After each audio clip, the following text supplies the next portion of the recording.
getter in terms of looking to rotate this. He doesn't look to rotate the strike. He looks to hit the ball hard. Well, McCoy has the best strike rate for this unit, 223, and they will definitely need that as we go on into the remaining two overs or so. Yes, definitely. Yes, I think 22 of 10 balls would be ideal for his team at this point. Definitely. Hector comes in again. Latchman nudging this one down to the fine leg position, gets one, coming back and gets a second. Wes Rickstraw does the feeling and he gets it in. Two more to the total. I make it now 58. 58 for 5. 58 for 5. Choppy waters here for the Grandees Divers, just as we can see that Grandee Channel is really choppy and they're in some problems. Swinging and swinging away is McCoy. Doesn't make contact. Does he? Yes, he did. But not Latchman, that is. Not much of a contact, and he gets one more. 59 for 5 over number 8. One more delivery. McCoy is going to face.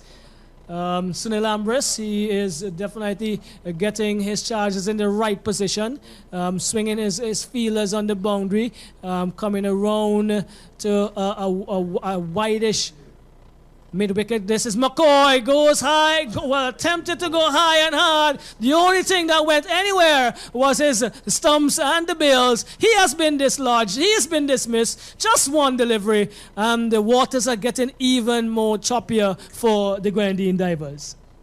Certainly. But you're definitely not going to be coming into the crease and look to get one. You have to now take risks. If you're going to put up a total on the board that is defendable. Yes, definitely. And we see here that the Sunil Ambris' team, they are very well prepared in terms of their plans, in terms of the bowling plans. We can see that the bowlers are bowling very straight. They're not giving much pace, with the exception of Dillon Johnson's first over. Everything else has been either medium pace or slow bowling. And this has caused the batsmen of the Grandee Divers to struggle a little bit, and they're trying to play across the line, and they are losing their wickets in that process. So, but after 4 overs, they were in a very good position, just about 39 for 1 or 2. Was their approach the best thereafter? I think the approach was not the problem. I think maybe the execution let them down a little bit. Okay. Because, of course, you only have 10 overs, so you need to try to maximize your batting lineup with the few overs that you have. So it's Razim Brown, the new batsman. He plays for North Windward Combined in local cricket. But I see the Johnson. He is going to bowl his second over. Dillon Johnson. Drive through the cover area, gets one, looking for a second, would not be there. The good throw, good strong throw coming in from the man coming off of the extra cover boundary. He gets a single, that is Latchman. Yes, Latchman. Latchman, and so the score moves on to 60 for 6, and we're in over number 9. Basically what we see is the projected score here, 66. But I am sure that Razin Brown, a hard-hitting batsman, would want to add some more to that. Short outside the off-sum, played high into the air and caught by the man coming around from a deepish third man area. Arnold Thomas took the catch, and Brown following Omel Bakoy with one delivery, one stroke, and he's walking back to the dugout. And we like see there I that said earlier, Dillon Johnson, a left-handed bowler, he is going to get the ball moving away from the right-hander, and going across the line of the ball is not exactly the thing you want to be doing. It is much easier to really just play the ball in the direction in which the ball is going. Keep it on the offside. Well, the waters at the Salt Pond area this evening or this morning would definitely much calmer than what we're seeing in the channel of the Beckway and the Grandine areas. And the Grandine Divers are definitely in a lot of trouble here. They are just 60 and they've lost 7 wickets and they have just about 10 deliveries remaining. So Johnson again. beaten outside the off stump is Latchman. Latchman is going to have to try to get in a position early and play this one. I make it with the movement of the ball. Cross the batsman, you're going to try to look to play it past the keeper. What do you think, Sam? It is best to try to get a single, rotate the strike, and you will get a bad ball. Yeah, He is short not going again. you know he is going to miss each and every one of them. Yeah, because and he's playing across the line of the ball. The ball is coming through to him really quick. Rather than looking to hit it over deep mid-wicket, he can easily play that ball. There's no slip. There's a deep third man, and you get a single. You get to rotate the strike. Another batsman comes on strike. Problems for Dylan Johnson. He has to think about where he's going to pitch the ball to another batter. And, one wants to think about what the ball is doing rather than what is the batsman trying to do at this point. No, I think Johnson has definitely read Latchman well. He's bowling at a length that is troubling him, just short of a good length and rising appreciatively. And Latchman is not moving his feet, or he's trying to play the ball onto the onside. Drives just past the bowler, gonna get one. This was the only pitched up delivery for the over, and we saw the difference in terms of what happened in terms of run scoring. They've moved on to 64 for 7, 64 for 7, and I make it one more over to go in this, the first match of the Vincy Premier League T10 competition. He was able to get a bat on that because it was closer to him. Had Dylan Johnson continued to move the ball outside the off stump, which would be going away from him, we would have a different total on the board. Yeah, I think he went for the slow delivery there, Yes, around middle, and Latchman was able to get a bat onto that down to mid-on. Looking at the performance thus far, Sam, what is your view on the pitch? I want to think that the pitch is doing there's good movement and stuff on the pitch. The batsman application is what I find is the problem here. Okay, Westwick Straw, he comes in. This one was sliding onto the leg stump and played down to a wideish long on position. Coming off the boundary was Johnson doing the fielding, and they move on to 62. 5 deliveries remaining. They're definitely going to have to try to get about 80. Richie Richards is taking strike, and he's going to have to go. We need some sunset smashers. He tries, he smashes this one, comes off the edge, be over the keeper, down to the boundary, and 4 more of those would do well for the Grenadine Divers. That's the risk you have to take. You cannot be too quiet and too passive here. You have to definitely go at every ball now. I mean, normally I would say look to rotate the strike. There's no rotation of strike. That's supposed to happen here. Balls are supposed to go into the boundary if you're going to get a total on the board that you would be able to defend. Straw again. This one into the leg side area again. He plays it to a widest mid-wicket position. They look for one. They're coming back for a second. Sween collects, not cleanly initially. Tried to throw down the stumps, but Richards was back. 68 for 7. 3 deliveries remaining. They definitely need to get about 12 in these 3 deliveries. At the crease right now, those 2 batsmen are 2 of the top guys in St. Vincent and Grenadines, who is above 40 and 45 in terms of their fitness test that we conducted just last month. Well, fitness did not work for them in that delivery. Richards trying to go over the deep mid-wicket area, only succeeded in falling into the hands of Donwell Hector. Took another comfortable catch. The 8th wicket fell. It's now 68 for 8 with 2 deliveries to go. 68 for 8. I make it Braxy Brown. Yes, Braxy Brown coming in to replace Richie Richards. Braxy Brown, he plays his local cricket with the North Windward Combine. He has a pretty good strike rate. He would like to have that strike rate in these 2 deliveries, a strike rate of 163. Definitely. 2 sixes will be good for them. He tries something different. And was caught. Well, you see, Straw is not bowling very quickly, and the field is well set according to what he has to execute. He's bowling full around middle and off with the angle that he's coming in with as a right bowler over the wicket. And there we saw Anson Latchman. He went across his wicket trying to scoop Straw. Of course, there was not enough pace on that delivery to take it over the short fine leg. Straw bowling just around medium pace. And we see that the Salt Pond Breakers, they have a very well set field and they're bowling towards a plan.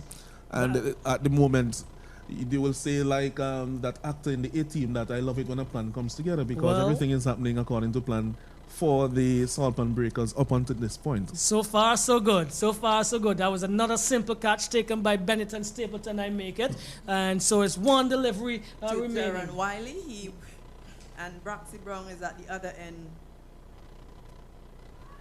Wiley is struck on the parry, he's out! Trying to turn that one into the onside, and Straw gets 2 wickets in 2 deliveries. The innings end here for Grenadine Divers. 68 all out. 68 all out in their 10 overs. Shem Brown looking the part before he got out on 24. Romano Pair got, I make it 14. That was all that we can talk about in terms of the batting. The Grenadines Divers have been dismissed for 68. Sorpan would have, I make it an easier task of knowing what their target is. And 70, just about in 10 overs, 7 runs and over in this type of cricket should be easy pickings. Should be, but I have looked at cricket too many times and see where low total on the board really, if the fielding team comes out and play to a plan, they could really pose some challenge for the batting team. Yes, okay. and we saw here that in spite of their very promising start, that the Grenadine Divers, they only got around 68 runs. And as Sam says, that may prove challenging, you never know. I mean, but with a good start, I think the Salt Pond Breakers will be very confident of surpassing that score that was made by the Grenadine Divers team. So, there you have it, the first innings. And there's going to be a quick turnover. Team would be coming out raring to go. The batting team just need to basically, this time I could say, rotate the strike in order to get this total and come home with the first victory in the VPL T10 league. Right, so we're just waiting to get some information so that we can allow you the privilege of getting the full details of that innings as soon as our scorer finalizes stuff. So Sunil Ambrose, he won the toss and he decided to ask the Grenadine Divers to take first strike. And just as the waters, as we can see in the channel here, the Beckwith channel, very choppy, not as calm as it normally is.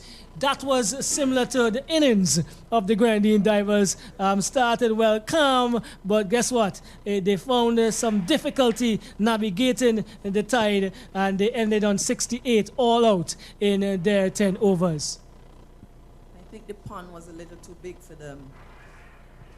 Salt Pond Breakers, they created a pond that is too big for Grenadines Divers, and they were not able to, I think, during the toss and after the toss, the captain, Asif Hooper, spoke about getting 100, 110, and his team has fallen pretty short of that total.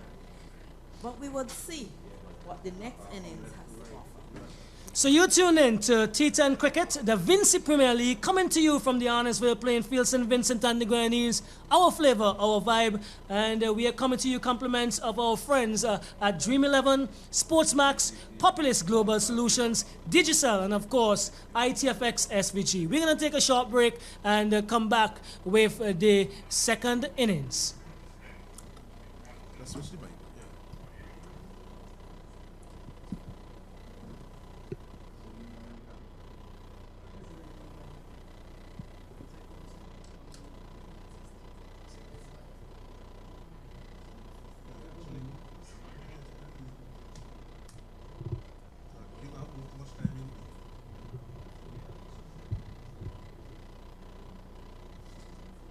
light come off.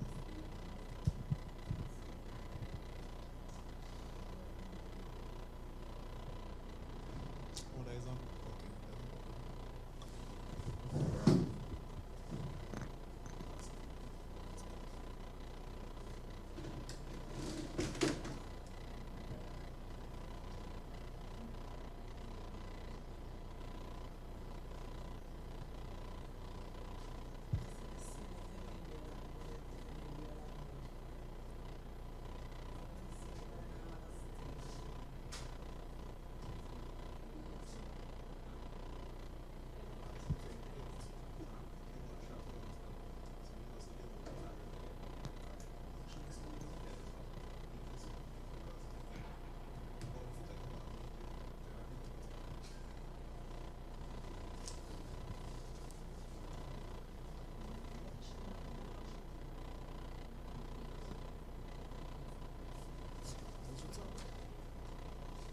I was wondering, I probably didn't even come to the picture because I did the score.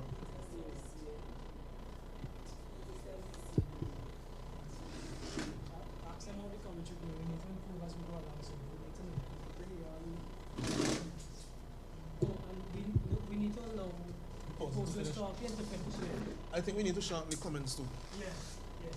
We are shortening the comments too because we still some radio-ish. Yes, we Yeah, so that's Sean. Just bam and come out. A sentence to bam and come out. movement and ball. Yeah. Because people see that they didn't understand. Yeah.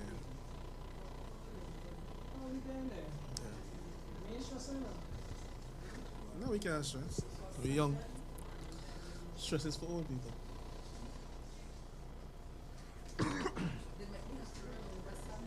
So let me see. This probably up on the thing, should be up on the thing live now.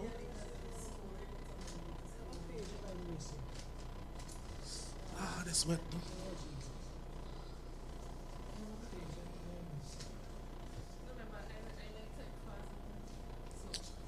Pass the phone over again, please, on your side.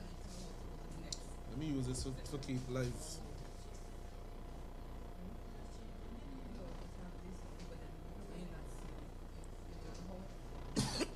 I see messages on my phone, so let me see if anybody somebody says Samantha's voice is low. It's who this was in.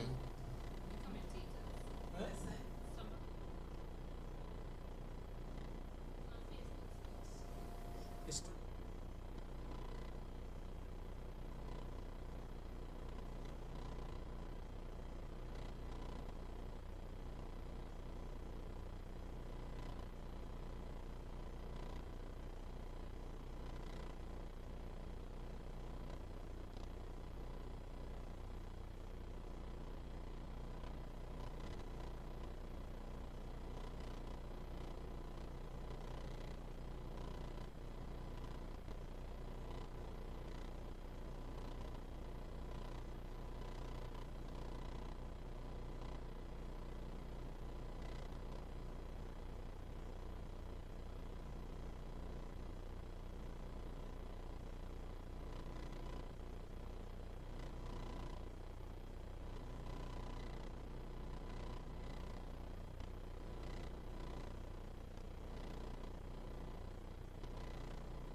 now right up.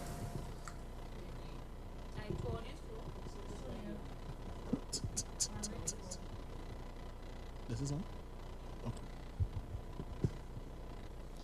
All right, so we're about to resume with the second innings of the game with the Grenadines Divers versus the Salt Pond Breakers. We have the Grenadines Divers already on the field, and we see the opening batsmen, Sunil Ambrose and Rickford Walker. And of course, to open the bowling for Grenadines Divers, their marquee player, Obed McCoy. And of course, we know that Obed has a lot of experience, especially in the shorter form of the game, in the CPL and even for West Indies. What do you make of this matchup, Obed versus Sunil? What do you make of this matchup, Roxelle? Well, I think it's going to be quite interesting. This could be probably the decider in terms of how easily the Salt Pond Breakers would get their target. Sunil is taking the responsibility on himself, and he's coming out here. Sunil, in West for the West Indies, has had just about 6 innings in his T20 career, 71 runs, a highest of 25. But Rickford Walker, however, is prolific in our local cricket. 831 runs in T20 cricket. He has a strike rate of 137 and a highest of 120. So probably a good combination for the Salt Pond Breakers at this point. Well, definitely. We see that Walker is a very prolific batsman in the limited overs form. And Sam, I'm sure that they will be looking to get these runs as quickly as possible. They really should try to win the game. Getting the runs quickly as possible may not be the best way to go. It shows you win the game at the end of the innings, or it can spell a problem for an easy target, which they would make hard if they try to get too many runs too fast. And there we have the first delivery, and Ambrose is off the mark. Short one by McCoy over middle and leg, and that one was pulled down to the fine leg boundary where it was fielded cleanly. And we have now won without loss, the Salt Pond Breakers. And we see Obed McCoy, teams that he would have played for: Windward Island, St. Lucia Stars, the University of the West Indies, Vice Chancellor 11, West Indies B, West Indies under 19, West Indies senior team. So we have an experienced bowler here who definitely should be looking to pull this back for his team. All right, so that delivery there, second one by Obed, full and wide outside the off stump. We had Walker essaying a drive, and he was unable to make contact, and that went through to the keeper, Latchman.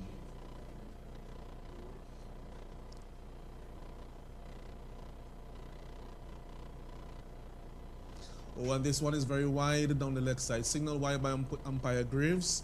So that's the first extra to the total. And we see that McCoy here, he's checking his shoes. Maybe he's slipping a little bit on his landing. But that one was very wide down the leg side. Probably a little bit out of sorts and not been playing cricket for a while. But he will be asked to do something similar to what DeLon Johnson did. Definitely. And here he comes again to Walker. But what you see is that the ball is carried really, really quick to the keeper. The keeper is receiving the ball pretty much above shoulder height. So there's definitely some carry in the pitch. And the batsman will have to try to look to play with some level of intelligence. Trying to rotate the strike. This has been my saying from the beginning. You look to rotate the strike, definitely you have an opportunity to win this game. All right, so there's McCoy again. This one driven on the up, but straight to extra cover. And Walker doesn't score. Nice looking shot there on the up. Not making as true a contact as he would have hoped for. But very promising there in terms of his intent. And Roxelle, what do you think of the action thus far? Well, I don't think that the Salt Pond Breakers need to be perturbed. And here we have. Oh, this one is a no ball. So this one is going to be a free hit. This is a no ball here by Obed McCoy. I'm thinking he's striding a little bit and striving for that extra, knowing that his team didn't get a very big first inning score, so he needs to prize out a few wickets. And so in that effort, he just overstepped the mark there.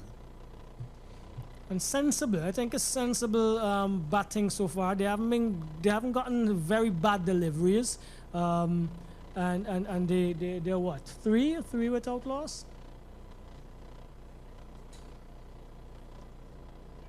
Ooh, and there we have a full one by McCoy, but it's deemed to be below the wayside by square leg umpire Butler. And Sam, what do you think of this start thus far? It's a pretty good start, other than the no ball, and which isn't really too bad because the free hit was not capitalized on. So I think that Obed is trying very hard to hit his mark, and he looks as if he is a little bit uncomfortable with his landing. So that may throw him off a bit. And as you see, he keeps straying a little down leg too often. So he would want to bring that back on the offside, and it is going to give the batsman a little trouble because, again, the ball is moving away and they keep going through to the onside. All right, and that's the end of the first over, and the score is now 4 without loss. 4 without loss at the end of that first over. And we would want to say here that that over, what Obed could have learned from Dylan Johnson was that he should keep it on the, just a little bit outside the off stump. With the left arm angle, it would be difficult for the batsman to score, at least a little bit more difficult than the right arm bowler. And now we have our second over. On strike is going to be Walker, and the bowler is young Pope, T10 Pope, Windward Islands under 19 player. Yeah, Pope has been quite promising in the limited version, and he would also extract some pace from this surface that we see here. And the Beckway, the Grandian Divers, I'm saying Beckway here, the Grandian Divers. Pope, he has taken 10 wickets in his T20 career, Allenson. Yes, and here he comes now into Walker. Walker trying to throw that one through the leg side, and he's struck on the pad. And we saw there, because of the angle that Pope comes in, he bowls from pretty wide of the crease and he angles the ball in. And there you saw that one coming, pitching just around off stump, but striking the batsman around midland leg with the angle that Pope uses. So coming into strike is Sunil. And he would have to guide his team through to victory here. It may not, as I think Sam was alluding to, it may not be as easy as it looks to get this 69 that has been set by the Grandian Divers. Yes, the pitch is it's a very nice pitch, very good pitch, especially for a 10-day tournament. So it has started off with a bit of juice, which you would expect at this early stage. And here comes Pope now to Ambrose. And this one is wide down the leg side, signaled so by umpire Butler, and it is collected cleanly by Latchman, having to dive to his left there. And we can see that the fielders are chirping. They realize that they need to get off to a good start here, encouraging Pope that he should get his line correct. Well, what has to be important is that the players need to realize, especially the bowlers, that they have not been in cricket for a while, so they just need to get that line and length correct. Definitely. And this one is pulled down to fine leg by Ambrose. And they only complete one. The return comes in from the field on the fine leg boundary. Very short boundary there, so it's not much of a throw. And, taking to there would have been very risky. Sam?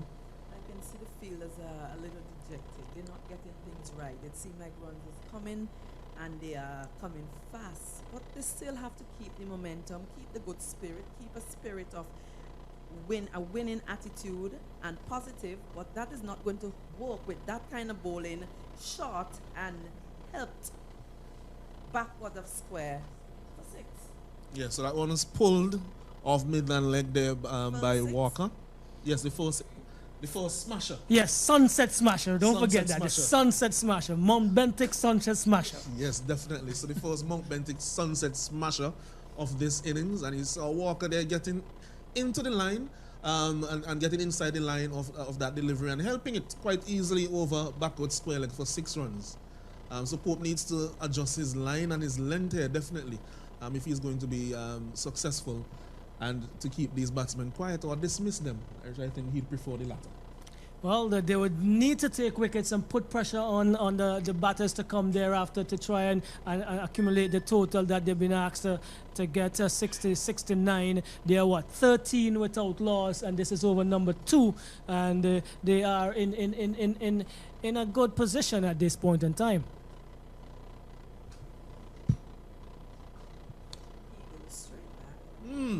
And that one is very close to being caught at mid-on. But this one here, he was, again, trying to pull that one. I think he would have wanted to go around the mid-wicket area, but that one rushed onto him, just a little bit cramping him for room as well. The line was a little bit more towards the offside than the previous delivery, and so the shot was a bit more fraught with danger. And Pope would need to use the surface, a little tinge of green on it, and they need to get these deliveries in the right spots. This one dropping just short of mid-on. Pulled off the front foot there by Ambrose. And there was a little bit of excitement among the fielders there as they saw that one going in the air towards mid-on, but in the end falling just a couple of meters short. Yes, and at this point, Salcon Breakers need 55 from 50 balls. That is gettable. The opposing team will definitely have to try to restrict the runs, and that wide is not going to help us, the Grenadines divers much. Yeah, so Pope again, because of his angle, he has to be very careful in terms of his wrist position and so on, because naturally, because of his angle, he's very wide of the crease. So anyhow he pitches on the stump, it will go down the leg side. So he needs to pitch outside the off stump.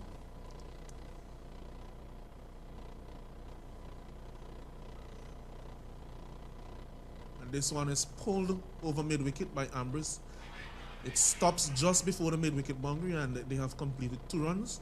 A top-edge shot there by Ambrose. I'm sure he was looking maybe for a bit more, but that one coming off the top edge. And we could see that although Pope, he's not looking to be bowling that quickly, but he's still hustling the batsman on the pole shot.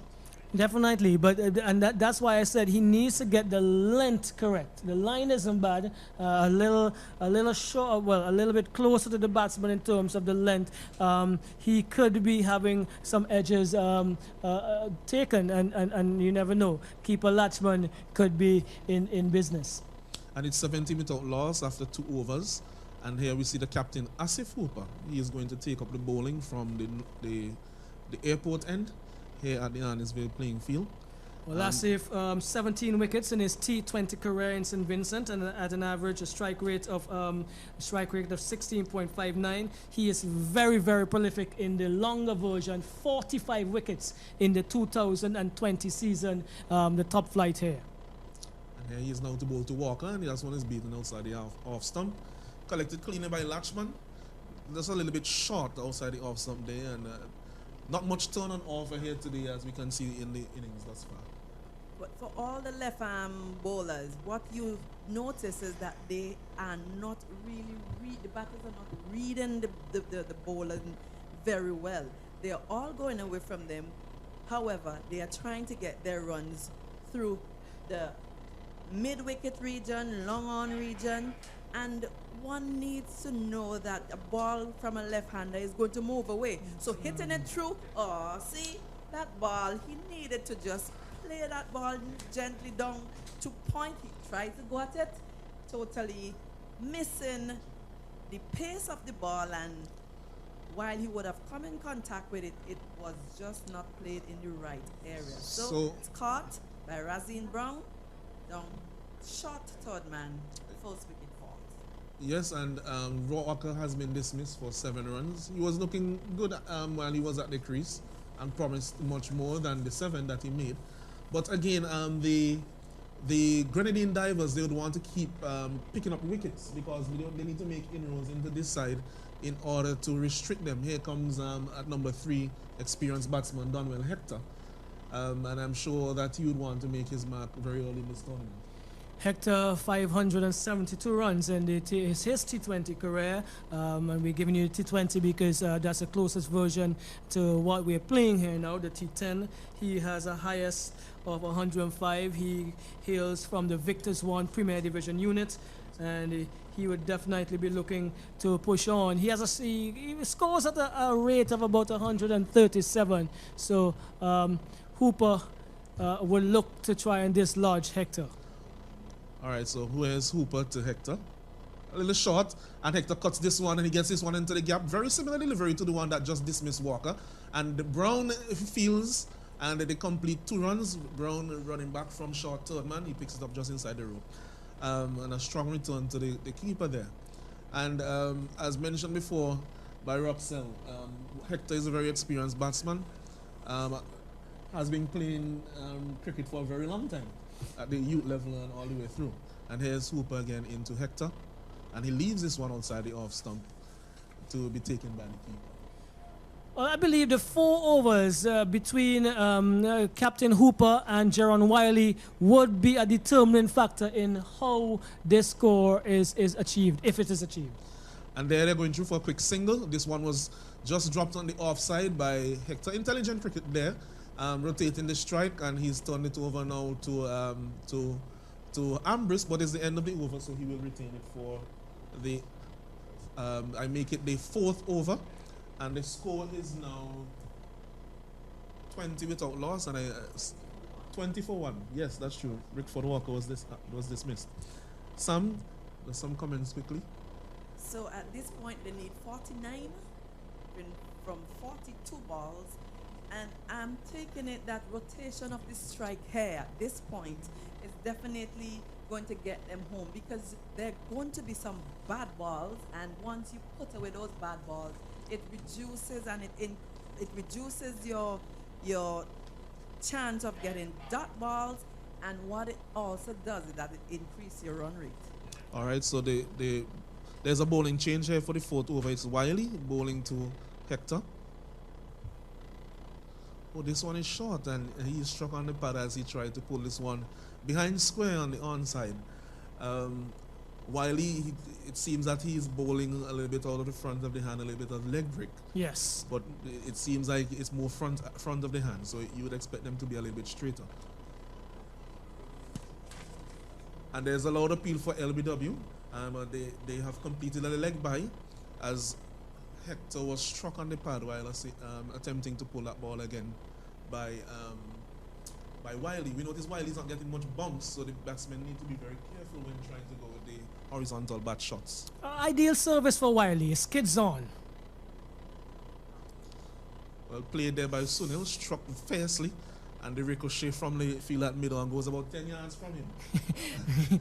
Yes, but what he's been doing well, Braxy Brown, I make it, he's definitely been getting his body behind the deliveries that drop short in front, short of him, and he's done well. Definitely, and here he has the opportunity to catch, and that's taken. He's taken that catch, and Hector has been dismissed quite early here. Short of the pitch there, he tried to go down to use his feet to try to get to the pitch of that one from Wiley. But he was short of the pitch there, and of course, because of that, it caught him very low on the bat, and he was only successful in skying up a catch to Brown, who has been doing a good job at mid-on. Going across the line, as I said before, a leg break bowler to a right-hander, the ball is going to move away from you. So if you're going to go, you want to be going to the ball and try to hit it over covers rather than going across the line to mid-wicket or long on. And he fell because of the error that he would have made trying to play against it. Well, I'm not sure, but the tide seems to be coming in at Salpon now. It's not as calm as it was. It's a little similar to the Grandine channel now. And so, in a spot of bother, and I want to say, Wiley, after this delivery, I'll give you that. And this one is stumped. Very well bowled there by Wiley. He went wide of the crease, pitching that one wide of the off stump, and there was Ambrose going down the wicket. and he was trying to drive that one through the extra cover region, and he was defeated there, Well, beating him. I was about to say Wiley is definitely going to have other ideas in terms of what's going to happen with his innings. Wiley has 30 wickets in his T20 career, the most for a bowler on the Grenadines Divers team. He has a strike rate of 13, pretty good for T20 cricket, I make it, and his best of 4 for 13. He has taken 2, and he's definitely going to be a handful here for the Sarpon Breakers. Definitely. So he was not afraid to give that one a bit of flight, even though Ambrose successfully used his feet to him on several occasions in the past. And that's good, brave bowling. And we know that leg spinners are very successful in the shortest format. Sian Sween, the wicket keeper for Sarpon Breakers, comes to the crease. So we have 2 new batters, Sion Sween and Dylan Johnson. And the Johnson is a non-striker? Yes. So Johnson is a non-striker. And Sween is just taking his guard. And we can see some adjustments being made to the field here by the bowler and Captain Hooper. I think Hooper, he's going to feel that slip, which is a good aggressive move. They are in the ascendancy, they have picked 2 quick wickets, and they realize that wickets are what will take them to victory here. Like I said, small totals, hard work. And this one is wide down the leg side. Yes, Sam? So this one was a wide down the leg side by Wiley. One cannot take for granted that because there is a small total on the board that it is going to be easy, because the bowling team would have other ideas. They definitely will try to restrict the batsman, because a win here in the beginning of this tournament would be a good one for them. And that is beautifully taken by Captain Asif Hooper at first slip. And there was Sween trying to punch this one through the offside of the back foot. And there, as a short delivery with a bit of pace on it. And of course, he only got the outside edge. And this was a nice catch taken by Asif Hooper. But even very well done. You know what? Even with that catch, you can hear the jubilation of the players. But what we notice is that in cricket, where we are accustomed to come and hug and hit and pat each other, they are practicing social distancing, and that is exciting and that is good to see. They all, who has not touched the boot, has just raised their hands, and we are getting this thing done so easily. Well, it must be difficult for them, however, Sam. But guess what? Jaron Wiley has 3 for 2 after his first over, and he is looking to improve on his best ever figures in the shortest version. And guess what? That was a splendid catch. I make a catch as splendid as the Trinity Falls as it cascades down the mountains down the leeward side. What do you think? Beautiful. So we're gonna have Braxy Brong, I make it. Is that correct? Yes, Braxy Brong is gonna take up the attack, and they are in business. That is the Sarpon, the Grenadine Divers. They are definitely in business. They have taken 4 wickets. The Sarpon Breakers, they are struggling at 23 for 4 with 2 of their most prolific batsmen in the hut. Well, 3, Sion Sween included. And we have Brown now to Dylan Johnson. This one is full and driven to extra cover beautifully by Johnson. Now Johnson, although he's an opening bowler, he can handle his bat very well. Yes. So we must not underestimate him at all. And you can see that from the position he's batting in this Sarpon Breakers team. No question about that. 96 runs in T20 cricket, a strike rate of 143, and he loves to bat. He definitely loves to bat. He definitely loves to bat. Having coached him at secondary level, he enjoys his batting a lot. Definitely.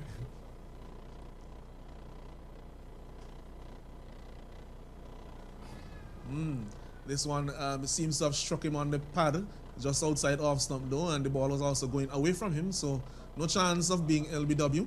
And they complete what seem 2 leg byes. 2 leg byes have been completed here. Splendid work on the third man boundary though. Yes, what happened is that the bowler, he was appealing for LBW, but it would have hit Dylan Johnson above the knee roll. And Dylan Johnson is certainly a very tall man. Yes, and with the angle as well, that one was going a bit outside the off stump. But excitement here, and a very close game. That one was a pretty quick delivery. And that one is wide. This delivery actually struck the keeper and went all the way to third man on the full. Yes. A very quick delivery there by Brown. And he's a very slight man, Brown, but he's generating some notable pace here, Roxanne. Well, Braxy Brown, 19 wickets in his T20 career, a strike rate of 25.89, but definitely his team, North Windward combined, have been doing well in the second flight or second tier, if you want to call it, of national cricket this year. So, and he's been a part of it. All right, so here's Brown now too. Ooh, and this one is Keeping the ball close to the body of the batter. Ernell Thomas, is it? Yeah, Yes. that's Thomas. So he's defeated there outside the off stump. He was trying to drive that one on the up over the mid-off region, and he was beaten there outside the off stump. Getting a lot of lift here is Brown.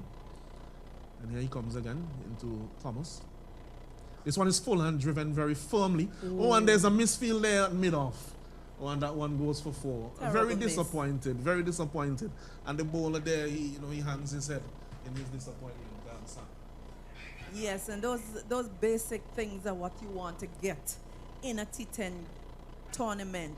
You do not have a lot of runs to play with, and your fielders would definitely have to bring their A game if they're going to win this game. With just 34 runs remaining, 24 balls, it is imperative that the fielding team pounce on every ball, making clean feeling of it. And there you see Brown again getting that one to lift sharply outside the off stump, and that was a shot that was fought with a lot of danger there by Thomas as he tried to pull that one. And here is Brown again into him, and this one is edged, and it's dropped by Latchman. Very good attempt. He was flying to his right, but there was Brown again trying to drive, and he caught the outside. Thomas caught the outside edge of his back there. And that one went, and that would have been a very brilliant catch there by Latchman if he was able to complete it. But unfortunately, that one went down. But they need to take all their chances with such a small score, Sam. Yes, the bowlers definitely, the pace bowlers are definitely getting some pace. And the sun is coming out now. It is hotter than it was before we started. So you are going to see a better pitch for batting. The grass is still doing something, assisting the bowlers. Yes. But Wiley, the spinner, he is very successful in taking wickets and at a really good rate as well. Well, I know Thomas is going to have a handful, and this is going to be a very important over I make it in precisions. Yes, and it's 36 for 4 after 5 overs. And here again. And this one is lofted by Thomas over the infield. And it's fielded by the deep mid wicket. He slips while trying to turn for the second, and they will only complete 1 as Johnson now remains on strike. So Johnson comes into strike. There are some changes to the field, as we can see the left-hander coming on strike for the first time against the leg spinner. This one will be very interesting now, as he should be turning the ball into Johnson. And Johnson, he loves to go after the spin bowling, if you know him very well. So this one should be very interesting. So here is Wiley now to Johnson. Oh, and he tries to go over mid-wicket, and this one is caught by Latchman, skying that one there. And that was very, very, very smart bowling by Wiley. He pitched that one very wide outside the off stump, and he didn't turn back either. No, he didn't. So it's 37 for 5, and make it 37 for 5. Wiley has the figures of 4 for 3, or 4 for 3, and he is in his second over, by far his best bowling figures in limited overs cricket, and he is definitely, with the next 4 balls, would be hoping to get another wicket or 2, and the cat would be joining the pigeons in the innings of the Sarpon Breakers. Yes, certainly, and I'm sure Asif Hooper would really like to have another bowler as efficient and effective as Wiley. I see the batsman, he's coming to the crease, and he is Stapleton. Benetton Stapleton. Takes his time, and I'm sure all the way to the crease he's going to be thinking, how am I going to be an asset to my team? Well, the run rate is not as demanding, but they need to make sure they keep the wickets in hand because they're already 5 down. So they need to be very, very careful. These two need to forge a partnership of some worth if they want to cross the line and be victorious here at the Salt Pan Breakers. So here is Wiley now to Thomas. Ooh, Thomas is trying to cut. I see the excitement there by the captain, Asif Hooper. Ill-advised shot there this time. He will be probably better served to see this over out. All right, so he plays this one calmly on the offside, and there's no run. Very sharp work there by the fielder, extra cover coming around rapidly, and cutting that one off. And yes, I would agree with you, Roxelle, that seeing the damage that has been wreaked by by Wiley, Thomas would be well advised to try to not just a single here and there. Oh my. Oh! And I would tell you this one goes over mid-wicket for 6. A little bit short by Wiley, and Thomas there, and he's shaping well generally. So I think once he keeps his head, he should be able to take them across the line. But this one measures the very diminutive Wayne Harper on the boundary there. Maybe if it was somebody taller, they might have had an opportunity to take the catch. It would have been a sitter. It would have been a sitter. It would have been the 5th wicket for Jaron Wiley, though. Yes, Sam. Beaten outside the awesome there, I make it Thomas. That's the end of over number 6. We have the score as a 43 for 5. 43 for 5. There's need now for, I make it 26 runs from 24 deliveries. Yes. And there are 5 wickets in hand. This could still go down to the wire with Captain Hooper still have an over to come. Yes, definitely. Well, Wiley is finished, so someone else has to pick up the slack and ensure that they restrict the batting team and maybe can really boast and brag and pull this one out of the bag, because definitely they are up against it in terms of the required amount of runs. All right, and there we see the new batsman Stapleton looking to turn that one through the onside, and that one striking him on the thigh, and they were able to complete a leg by. And Bennington Stapleton now playing for the Police 2 unit in the Premier Division cricket. 108 runs in his T20 career. And remember, we're giving you T10 stats because this is our first ever T10 competition in St. Vincent. Stapleton has a strike rate of 106. And Brown again into Thomas. And this one is whipped nicely through square leg, and they will complete 1 run. Fielded cleanly there by McCoy. Flat throw into the keeper, Latchman. And this type of cricket would suit Thomas because he gets into an aggressive mode very quickly and for a short space of time. If you ask it to be prolonged, then you may have a little bit more difficulty to see him batting. So this is basically what he would like. Ooh, lifting delivery, sharp lifter there. Oh, and he's almost run out as he was trying to get a single to rotate the strike. But sharp lifting delivery there by Brown, as we mentioned quite early in his first over. He's getting the ball to rise off a length with very, very minimum force and a very slight man. But he must have a very good release. Look as if strong in the shoulders. Yes. Sorry? Looks as if he has a plot of land that is green. Oh, and here is Stapleton trying to use his feet there and to go through the offside, but he's beaten. And that's a good length there being bowled by Brown. He's not giving the batsman anything to drive, and also he's not that short where they can pull. I think that was a little slower as well. It got to the batsman a little slower, so he was a little deceived in terms of the pace that he was expecting from Brown. And this one is quicker now, over the off stump, and that one is beat, and he's beaten. There is Stapleton as he tries to cut. But I like the look of Brown, Roxelle. Yes, as I said, he's been having a pretty good season in the first division, which is the second flight here in our local cricket. They play 50 overs matches, and he's been doing quite well. He's contributed with the bat, but more importantly, has done well with the ball. And here he comes now again into Stapleton. Oh my goodness. Stapleton is down the wicket and he's yorked, and he loses his bat in the process as he attempts to send that one to the boundary.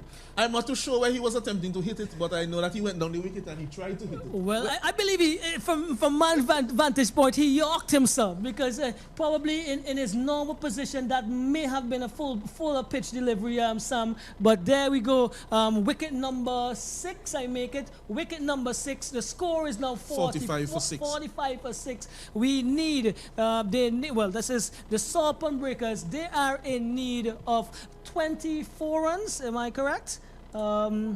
24 of 3 overs, 24 runs of 3 overs. And the Hooper, is he going to take this one? No, he's not. He is going to probably bring in the other Brown, Razim Brown. Let's see if he can extract as much pace as his brother, Braxy. And it's gonna be this over is gonna be important because if the Grandine Divers could only concede 4 or 5 runs in this over, Hooper has his second over to come. We can be down for an interesting end, a very exciting end in this low-scoring game. Well, definitely, and I think now the wicket of Thomas now is very crucial to the chances of the Sarpan Breakers. And there is Brown. This one was pitched full on mid and leg. Thomas was trying to turn that one to the onside, getting a bit of a leading edge there back to the bowler, and there's no run taken. 24 from 17. 24 runs required from 17 overs, and I make it 4 wickets to get from 17 balls with 4 wickets to get. What brought the pressure on, though, is Braxy's bowling. He kept the ball close to the batter, and he had to try to do something. He tried to give himself room and was not able to capitalize on the full pitch ball, which eventually ended up yarking. Yes, and it seems as if, as well, the former batsman, that he was not very comfortable with the horizontal bat shots. He was, the back of a length bowling that was coming from Brown, he was not prepared to pull the ball. And as a result of that, he was trying to get closer to the pitch. And of course, Brown, I think, saw him coming down on that last delivery and was able to york him in the process. And here's Brown again into the new batsman, Ned. Kadir Ned. Left-handed batsman.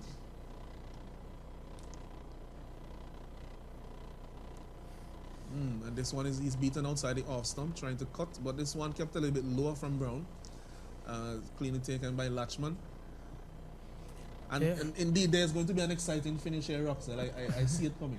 20, I make it what, 23 from 15? 23 from 15? Yes. 23 required from 15 deliveries.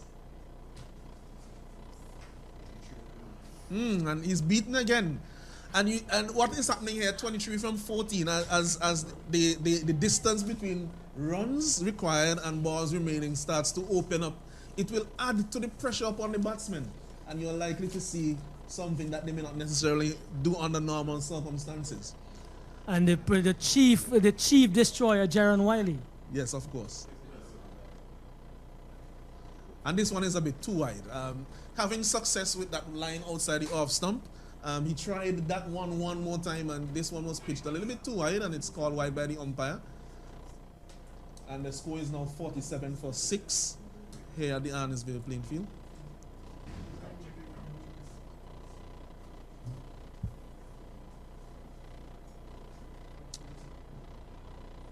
Very good full delivery ball there, almost yorking the batsman. And we see Brown there, that one was on about middle and leg. And at the very last moment, he was able to bring down his bat on that was Ned. And so he was able to get a single down to short finally. Okay, so I make it 21 from 13 deliveries. 21 from 13 deliveries. Excitement, yes, it's just game 1, but definitely excitement here at the Arnesville playing field.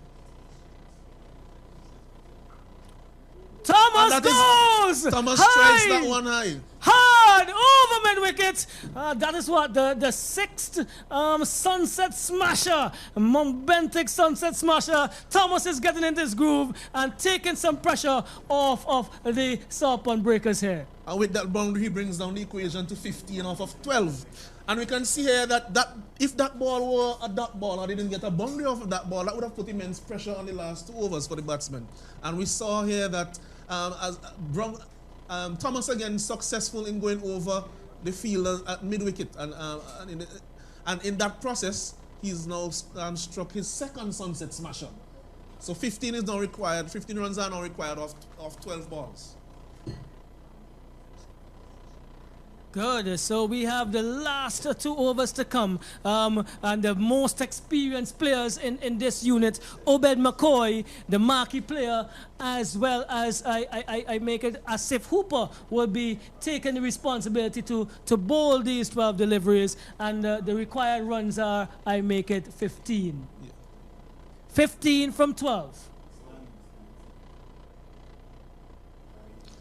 Ooh, and this one is called wide there by umpire Graves. As you see Obed, I think he's not running through as quickly as he normally would. I think he may be troubled a little bit by his footing in the delivery and maybe even his run up. And he's pulling down a little bit too early with his lead arm, and that one is quite short outside the off stump there. So 2 very crucial overs. This one will decide what is going to happen.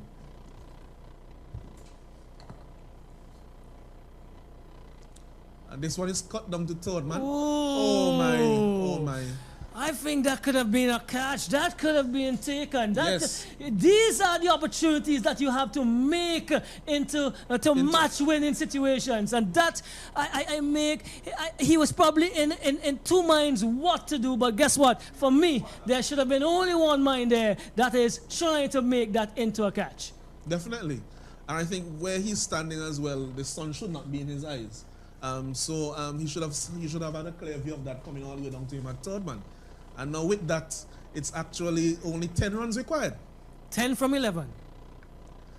And he should take this one. Oh my word! Oh man, really bad error there. Really bad error. And seems as if nerves is getting the better of I make. Is it Shem Brown down there? It looks like Shem Brown from my vantage point. Shem, Braxy. Braxy Brown, okay. Braxy Brown, and those should have been 2 opportunities taken. Well, at least one that went directly to hand, and they are gonna now be suffering from that because the score is now what, 63, and with 10 deliveries to come, only 6 runs to get. And that's the unfortunate thing about those 2 deliveries, that the two of them went for 4 runs when each of them could have been a wicket. And that has really dented the chances of the Grenadians. But we never said never. And say is McCoy again, and oh man, he has overstepped. He has overstepped. So this one is a no ball, and this delivery is going to be a free hit. So again, now only 5 runs are required. Only 5 runs are required.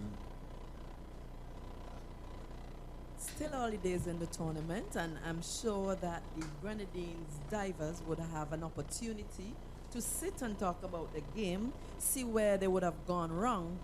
That's if they lose it. We still can't be sure that they will. Oh, that ball was pitched up and he's playing on the onside. And so 4 runs. Only 4 runs to win. 4 runs to win. And still a few balls left in this over. 4 from 9, I make it, yes. Yeah, 4 from 9. In this over. So there's a chance that the game could finish in this penultimate over. And if we get down to net run rate later on in the competition to decide the semi-finalists, that would be important. Definitely, Roxanne.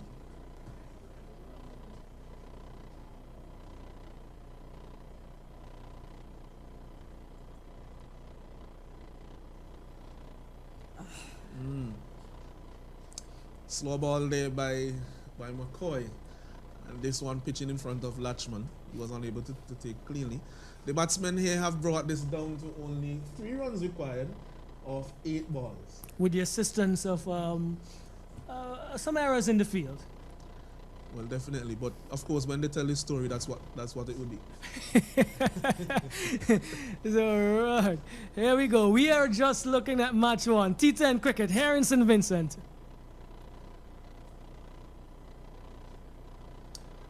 Intelligently played there by Ned, just taking the single.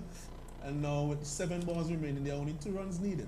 Sam? Yes, unfortunately, the fielding team they are dejected because of those 2 drop catches, those 2 opportunities where they could have had 2 wickets. And I'm sure if those 2 catches were taken, this would have been a different. There would have been a different situation. It would have been a different situation, and the outcome would have been much different. Pressure would have been built on the batting team. Definitely. And you never know. They could have Definitely. acted with the bowling team could have won the game. Definitely. And here's Thomas again on strike. He's played well thus far.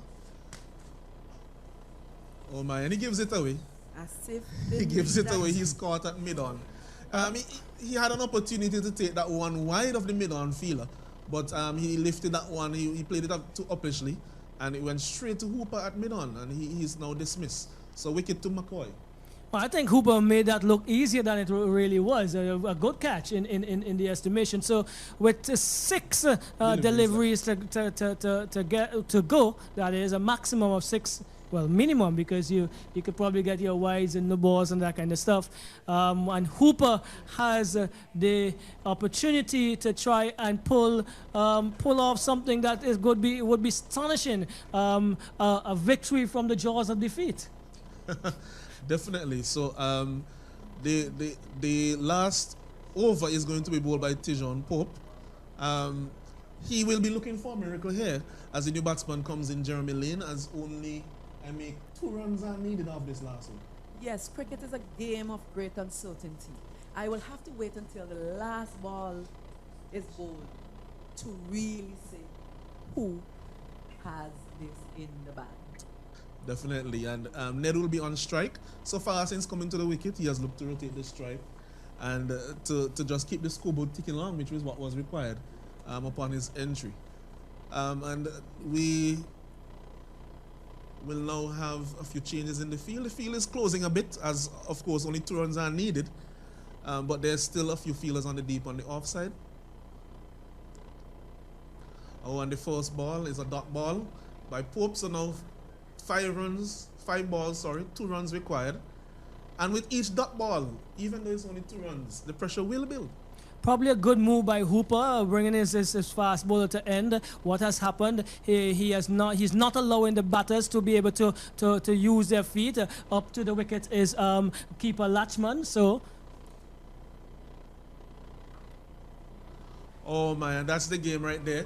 Actually, just before that ball was bowled, he brought Harper in from the cover boundary, and it was in that same position now that last delivery went, as it was driven square by Ned.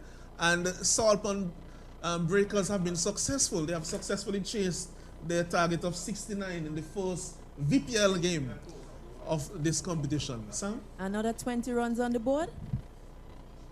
Yeah, another 20 runs may have been, well, probably 10, 15 runs may have been a little bit more important for the Grenadian Divers. So the Salt Pond Breakers, the first ever victory in T10 cricket in St. Vincent and Grenadines. We're talking about the Premier League, Vincy Premier League, 71 for 7. Sam, I'm going to give you the opportunity to go through the innings while we get ready to bring you the toss details from match number 2. Thank you.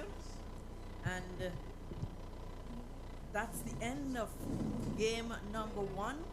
Salt Pond Breakers winning by 3 wickets,